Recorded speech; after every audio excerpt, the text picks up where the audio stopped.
Hello guys, pag-usapan lang natin ang breaking news. May pasabog nga naman kasi at exclusive na pinag-uusapan. Daniel Padilla at Catherine Bernardo hindi na tiis ang isa't isa. Nagkabalikan na. Uling-uling na. Yan kasi ang mga sinasabi ng karamihan. Lalong-lalo na kasi siyempre maniniwala lang tayo kung sila ay pinag-uusapan na. At iba-iba na ang mga reaksyon ng maraming tao dahil sa pinapakitang kilos ni Daniel Padilla at Catherine Bernardo. Siyempre alam naman natin, no? Kahit tayo ay concerned sa mga nangyayari, lalong-lalo na sa mga gimmick ni Catherine Bernardo at Daniel Padilla sa atin.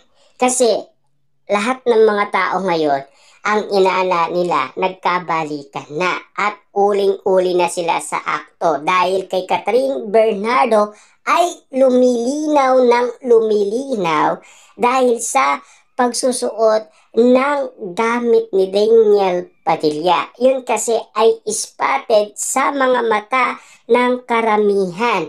Yun kasi ay napakatinding resibo at ebidensyang magpapatunay na talagang katotohanan ang mga nangyayari kina Daniel Padilla at Catherine Bernardo. Kung pagmamasdan ninyo si Catherine Bernardo at Daniel Padilla ngayon, napakasaya nila. Kasi alam naman natin, no, yung mga sinasabi nila na lumalabas sa kanilang bibig, siyempre pinaparamdam pa rin nila ang kanilang tunay na pagmamahalan. Kahit sabihin man nila malayo sila, pero ramdam na ramdam yan ng maraming tao. Kasi nakikita, naririnig pa, at lalong-lalo na may ebidensya pa. May mga video nga naman kasi, diba? Kasi alam naman natin kasi, ang tao, maniniwala lang yan kapag merong resibo at ebidensya. Yung kitang-kita talaga na ipinapaliwanag ni Daniel Padilla or ni Catherine Bernardo. Lalong-lalo na kasi tumindi ng tumindi yung pagmamahal ni Catherine Bernardo kay Daniel Padilla kasi laging pinag-uusapan sa Pilipinas Got Talent Season 7 si Daniel Padilla. At lalong-lalo na si Catherine Bernardo ay spotted talagang kinikilig at natutuwa umano sa lahat ng mga nangyayari.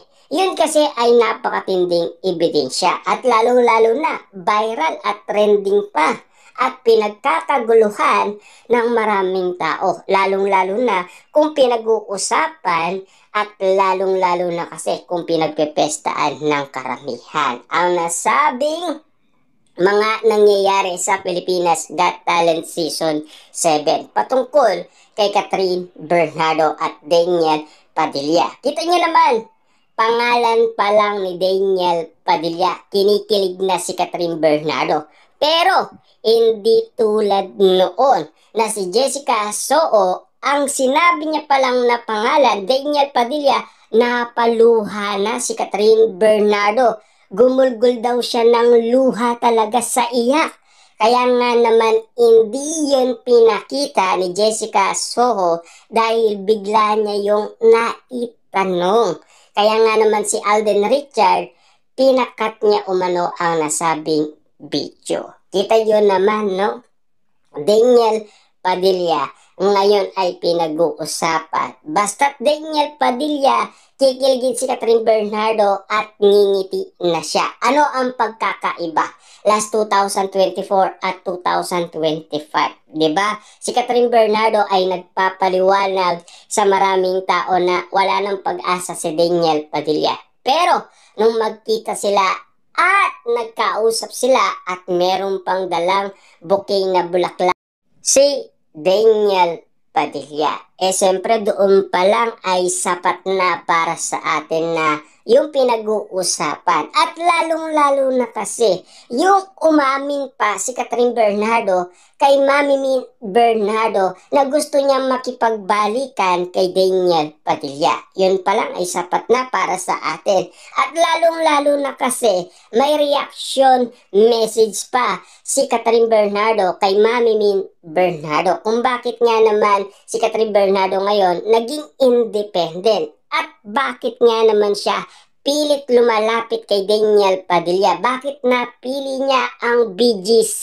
'Di ba? Sa dami-dami nga naman kasing magagandang mga condominium dito sa Metro Manila. Bakit ang BGC pa? Dahil nandoon ba ang condominium ni Daniel Padilla? Sino ba ang pinupuntahan niya doon? Sino ba ang gusto niyang masilayan at makita? Siyempre ganito yan. Pinag-uusapan noon na si Daniel Padilla ay paikot-ikot sa nasabing subdivision kung saan nakatira si Catherine Bernardo. 'Di ba? Hindi sila pwedeng magkita kasi kung iinto nga naman kasi si Daniel Padilla sa harapan ng bahay ni Catherine Bernardo, sino ang makikita niya? Pamilyang Bernardo. Siyempre, hindi ganon ang proseso. Kailangan daan-daan kasi. Magagalit nga naman kasi, kita niyo naman, galit na galit ang pamilyang Bernardo sa sinabi ni Catherine Bernardo na gusto niyang makipagbalikan kay Daniel Padilla. At lalong-lalo na umano, yung galing pa sa bibig ni Mami Min Bernardo na pag-isipan mo ng 100 times, baka daw siya ay magkamali. Bakit nagkakamali ba ang puso kung sakasakaling umibig siyang muli? At kung sakaling nagbago na si Daniel Padilla sa kanyang pananaw. At lalong-lalo na kitang-kita natin yan. Kasi maraming pagbabagong nangyayari kay Daniel Padilla ngayon. Hindi tulad ng dati. Kung mapapansin ninyo, lahat ng mga pangyayari, dati, si Daniel Padilla nakatayo lang habang pinagkakaguluhan si Catherine Bernardo ng mga Katniel fans. Siya ay nakatanga lang. Diba? Kasi yun ang pinaka-excited na moment na si Daniel Padilla ngayon. Iba na. Inaarap niya na ang kanyang mga fans. Siya pa mismo ang lumalapit dito. Kaya marami talagang pagkakaiba ngayon si Daniel Padilla. Yun kasi ang mga nakita natin na pinag-uusapan. Simula kasi nagkaiwalay sila. Yan na ang mga naririnig natin, mga detalye. Lalong-lalo na ang mga moment ng mga pangyayaring naganap. Diba? Yun kasi ang madalas pag-usapan. At lalong-lalo na ang mga nangyayari ngayon kina Catherine Bernardo at Daniel Padilla.